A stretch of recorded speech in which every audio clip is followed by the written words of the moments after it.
ya mwamini. Lazima mwamini pia ajue kutoa, akuwe na msingi nzuri ya kutoa. Lazima mwamini ajue kutoa.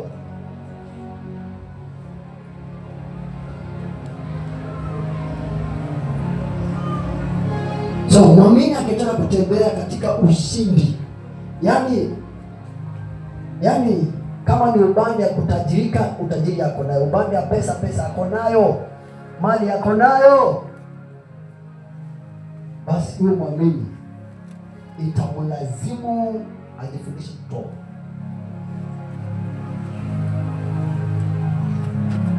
Remaya ataleze mea atalabo. Hiyo ni speaking in tongues. Haiwezi kuleta unga kwa nyumba. Utaongea marete mesepete unatoka utalala njaa. Haya, sisi apigiwa makofi basi.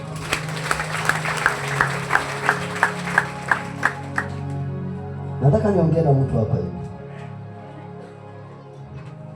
Hata kama leo sauti ni kidogo, yenye imebaki itabariki wewe.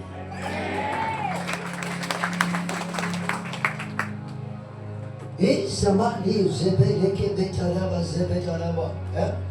ile masaa unaona ninaomba, unatafuta kila mahali.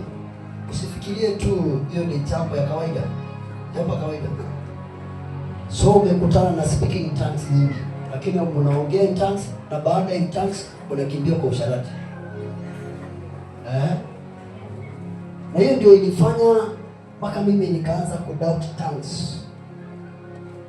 Nikiwa katika maisha changa ya kiroho, ku doubt tongues. Sababu unaona mtu anaongea tongues vizuri kabisa. Anaongea tongues vizuri kabisa. Lakini baadaye anaenda kwa usharati. Kabisa kwa usharati. Sasa kuongea tongues inaweza zuia wewe usiende kwa usharati.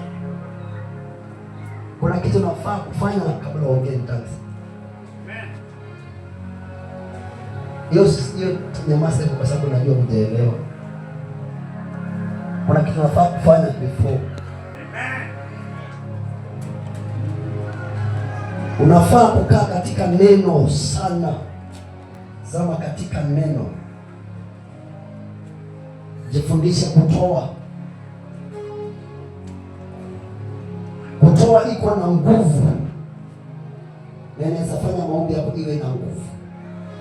Leta uhai katika hiyo karama iliyopo nayo. Watu wengi hawajui hivyo. Kwa nini maombi ya wengi haina nguvu? Kwa nini maisha ya wengi ya kiroho haina nguvu? Kwa sababu hawana kitu ambaye ina support maisha ya kiroho. Hawana support. Kuna watu ambaye kuwaua ni ngumu. Kwa sababu gani? Yeye anajua kutoa. Yeye ni mwaminifu. Yeye anatii sauti ya Mungu. Yeye hakufi moyo. Yeye ni mwombezi. Wewe utamuua sana. Ukienda hivi unakutana sadaka yake kwa madhabahu inanena. Ukienda hivi anatii maandiko. That's why wakati Mungu alinipatia madhabahu, aliniambia mtumishi wangu, ninataka wewe ukae tofauti, sikae kama wengine. Sikae kama wengine. Kaniambia ndio kuambia watu wavunje madhabahu si makosa. Ni sawa. Lakini wewe nataka uende pale na njia nyingine. Na njia nyingine. Unasifiwe? Na njia nyingine.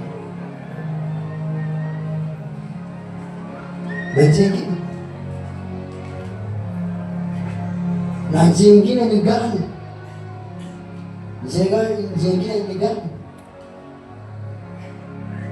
Ni ile ya kutoa pasipo wewe kusukumwa, kushurutishwa. Mungu ametuambia toa.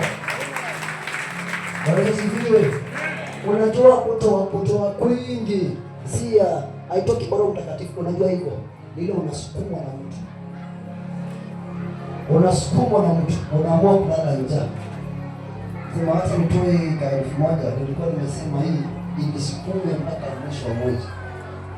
Unajua kuna mtu ana survive na shilingi 100 kutoka tarehe moja mpaka tarehe nyingine. Kuna watu tu bora wapate unga kilo 2 pale. Na mtu anaangalia hapo, umesema shilingi ngapi? Nimesema shilingi 100. Yaani bila nisitaki shilingi 100.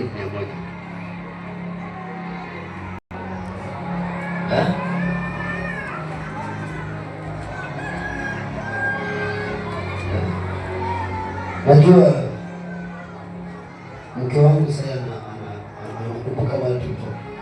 Najua nilikuwa na sababu ya shilingi 100. Sasa mama watoto walikuwa wanafurahisha sana.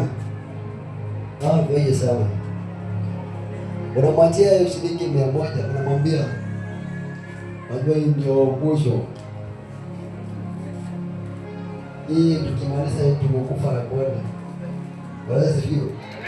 Lakini baada tu mama watoto wataenda kupiga hesabu yake mpaka itosheka nyama. Mpaka itosheka nyama. So, nilikuwa naja kupima mama watoto unaona maneno yote. Sipano nyama ya mbao hapa ngapi? Kabla watu wa bucha wale jajaruka. Unajua watu wa bucha sisi ndio wanagusa watu kwa mashini yao. Uende ununue nyama hata 50 hata iwezi tosha pusi. Unapatia nyama, unachukua nyama 50 unapatia hivi mpaka inakuangalia tu bado hivi. Nakwambia sasa nini umeniletea hii? Mimi naongea kuhusu ile siku bucha nilikuwa ni bucha. Unaingia pale na 50 unanunua nyama ambaye unaweza tafuna hivi. Baadaye ubaki na harufu ya nyama kama siku 2 hivi. Na nyama ya 50. So hiyo 100 patia mama. Alikuwa ananunua nyama ya shilingi 20 pale. Sio nyama ilikuwa una kabla uipate kwa mboga lazima ufanye utafiti.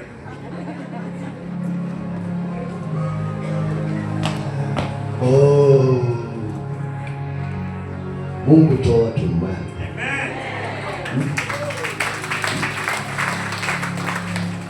Hiyo nyama ya 50 unanusa na hii mboga kuna harufu. Sasa unaenda na hiyo harufu kupanda kwa sahani. Unapendua hivi harufu. Unapata kamoja.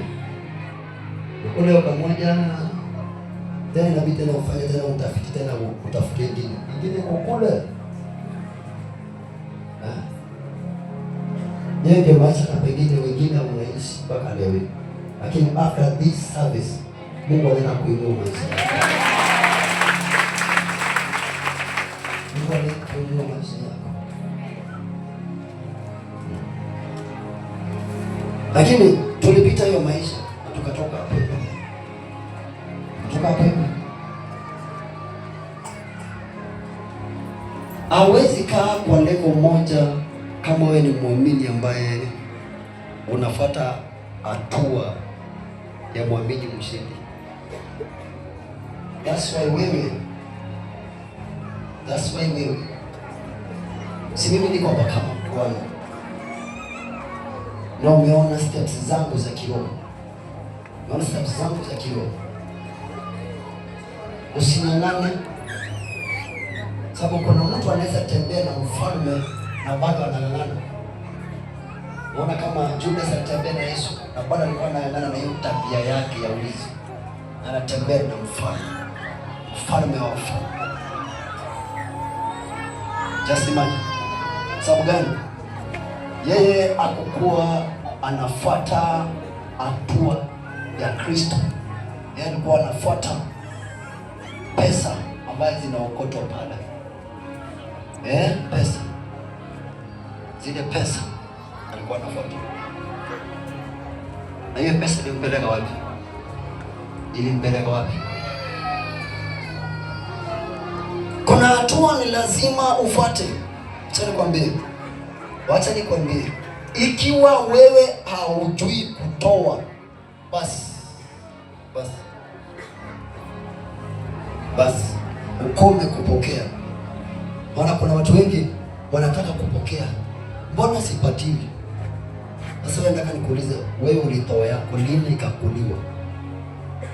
Lini ulitoa yako ikakuliwa? Kuna wengine wanasema mimi ninangoja ile siku nitakuwa milionea nitakuwa natoa. Ni ukweli utakuwa unatoa? Hebu nisajilia, ni kweli ukipata hiyo milioni utatoa kweli? Kama leo ukipata 10,000, hiyo 10,000 umeshinda kutoa, hata umeshinda kutoa 1,000, fungu la 10 hiyo ni 1,000. Muulize, utaweza kutoa hiyo milioni moja? Utaweza?